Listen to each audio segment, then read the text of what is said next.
Hollywood itself is a word. The word is interesting because it's a word that comes from a pagan. Hollywood is the holy wood, and it was the wood that the magical wands were made out of in the pagan sorcery, magic. And these wands were believed that the sorcerers that possessed them could put people into trances and control them. This is part of, I mean, this is symbolic, but it's also important to understand that part of what Hollywood literally does is it puts people into trances. It's a dream state. They call it the dream machine in the United States.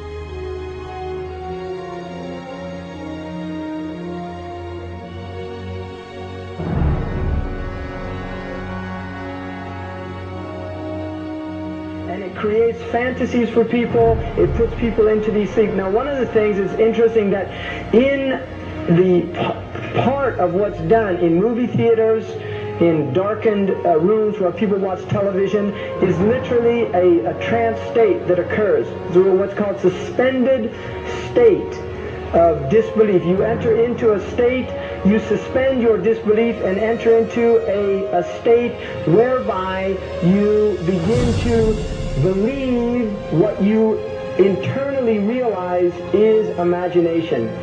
It's falsehood. Films are magic. It's just magic. You go and you watch these things and people get caught up in them. People cry during films. All this catharsis that takes place in these things.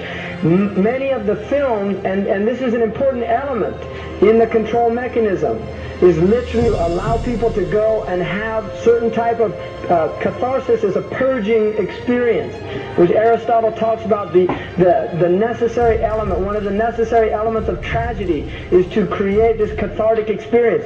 And this is why a lot of the films, especially also news and things like this is why news is very important in this culture. Everybody watches the news, they have this tragic, cathartic experience of watching the tragedies of others and then feeling safe and complacent in their own experience of this suspended state of illusory well-being. So these are very intricate and sophisticated methods. Now, I think it's dangerous, although there are elements, there's concerted efforts that take place, there's also a lot of people that have similar worldviews that aren't necessarily working together in concerted efforts.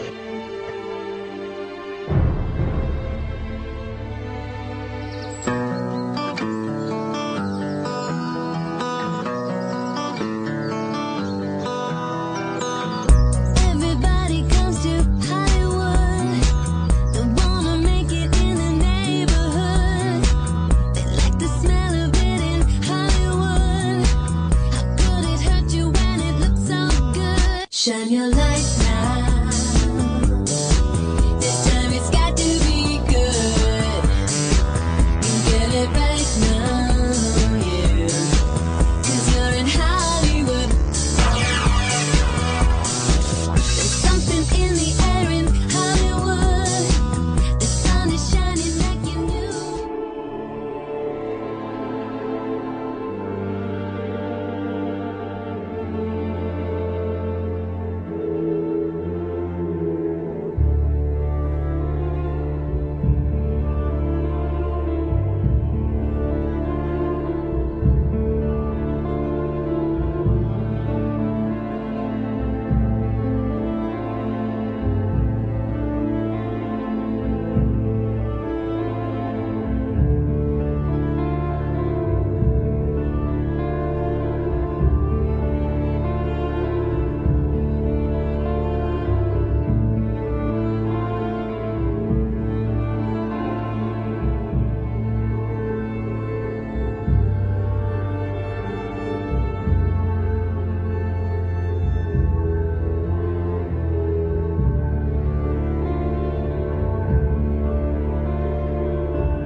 not supposed to be up here.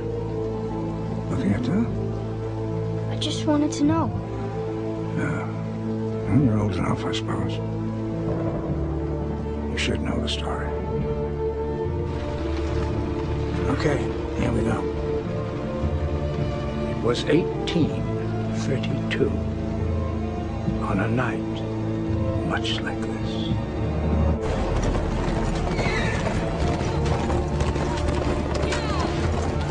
Charles Carroll was the last surviving signer of the Declaration of Independence. He was also a member of a secret society known as the Masons, and he knew he was dying. He woke up his stable boy in the middle of the night and ordered him to take him to the White House to see Andrew Jackson, because it was urgent that he speak to the president. Did he talk to him?